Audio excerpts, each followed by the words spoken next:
Let me start with the truth. If that day had not happened, I would never have believed that clothes can cry. And yes, I know it sounds crazy, but listen, because I was there.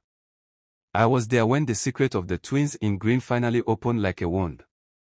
And I swear, even now, when I see anything green, my heart beats like a drum running mad. The story began in our small town in Enugu State, a place where the sky always smells of roasted corn, red dust, and secrets nobody talks about loudly. Everybody there knew about Nana and Nena, the famous twins that were always on green. Not sometimes. Not during school events. Not on Christmas Day. Always. Green shirt. Green short or skirt. Green socks. Even green wristbands. Every single day.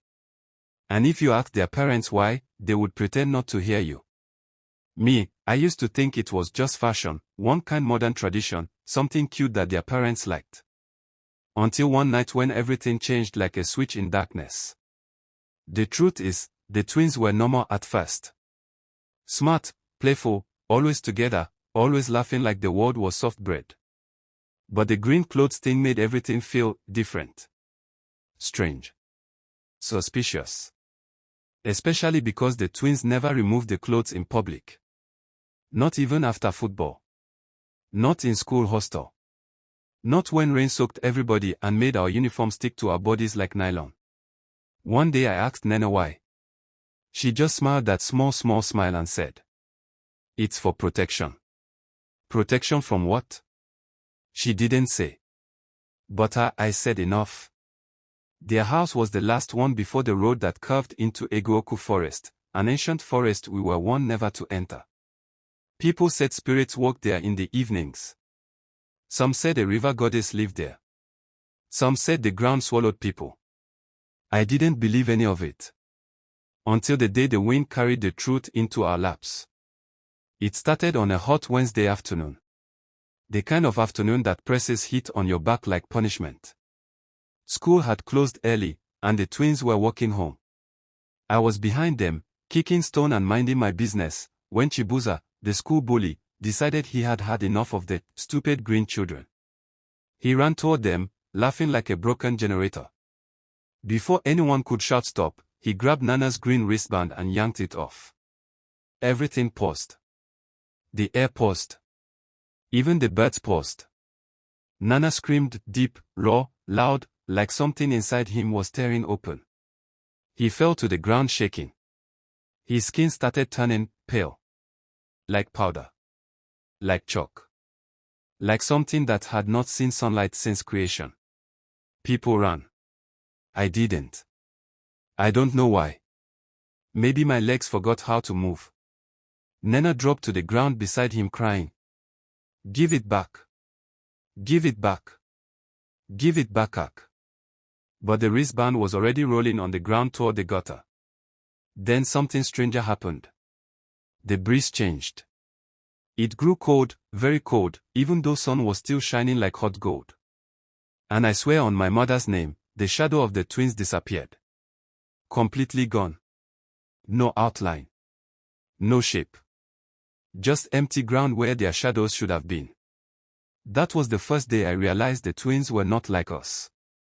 Their parents came running. Their mother tied the wristband back like her life depended on it. Their father lifted Nana, eyes wide, whispering one word that made my whole spirit shake. Not again. Not again. Again when? Again how?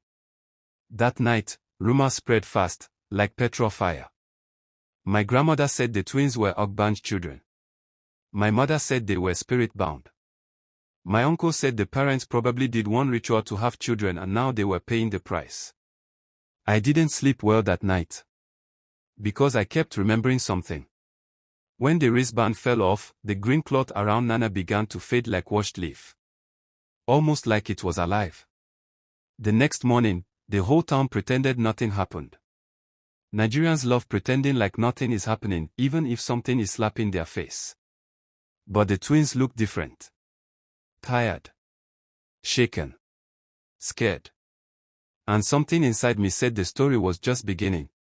Days passed. Then weeks. life tried to return to normal. But there was tension everywhere. The twins barely smiled anymore. They barely talked.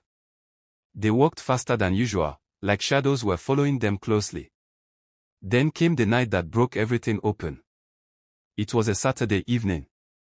Harmattan wind was blowing dust and cold into our bones. My mother sent me to buy kerosene from the junction. On my way back, I saw the twins walking toward the forest. At night. In their green clothes. Alone. Something told me, follow them. So I did. Quietly. Stupidly. Fearfully. But curiosity dragged me like rope. They slipped through the narrow path into the forest, the one elders warned us about since we were small. The trees there were tall like giants, and the darkness swallowed everything like fresh palm oil. I hid behind a tree and watched. The twins walked deeper until they reached an old stone altar covered in green moss. It looked ancient, like something that had been waiting for centuries. Then they began to speak, but not in English. Not in Igbo. Not in any normal language. The wind rose. The ground trembled. And a woman appeared. She didn't walk into the place. She formed, like smoke turning into flesh. Her wrapper looked like flowing leaves. Her hair was long, matted, alive. Her eyes glowed like fresh palm wine. She spoke. The time has come. Nana cried. Please, not yet. Nana held her hand. The woman raised her hand, and their green clothes began to glow. Suddenly, everything became clear. The green was not fashion. Not tradition. Not parental madness. It was bondage. A pact. A protection from something darker than night. The spirit woman continued. Your parents made a bargain with the forest.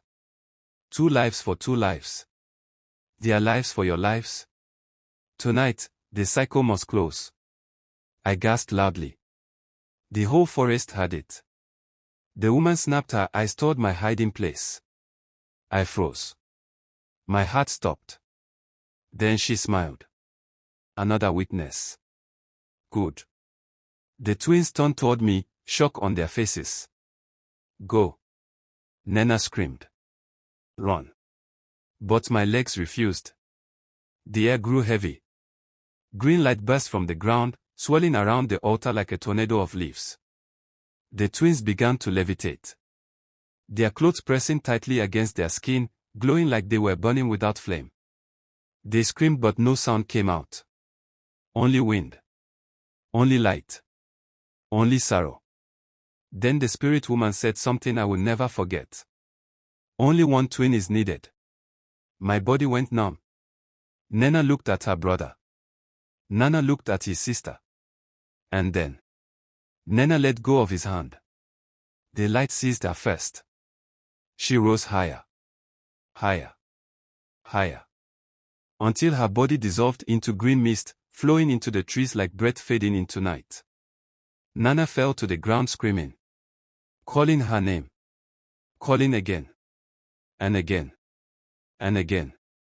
The forest echoed it like a chorus of grief. Then silence. The woman turned to me and whispered.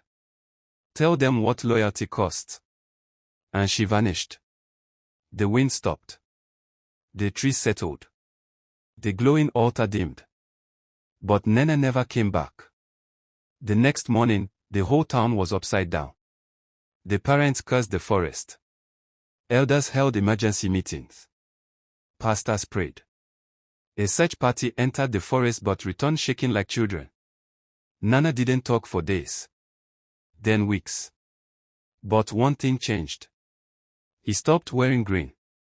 He refused. He burned the remaining clothes in the compound, staring into the smoke like it carried his sister's spirit. The tragic part. Nobody blamed him. Because we all knew the truth. The green was protecting them from a promise made before they were born. A promise only death could balance. And it did. The story still haunts me. Sometimes when I pass the forest, I swear I see a small green mist swirling among the trees, like a girl watching quietly. and sometimes, on cold harmattan evenings, I hear a faint voice whispering inside the wind.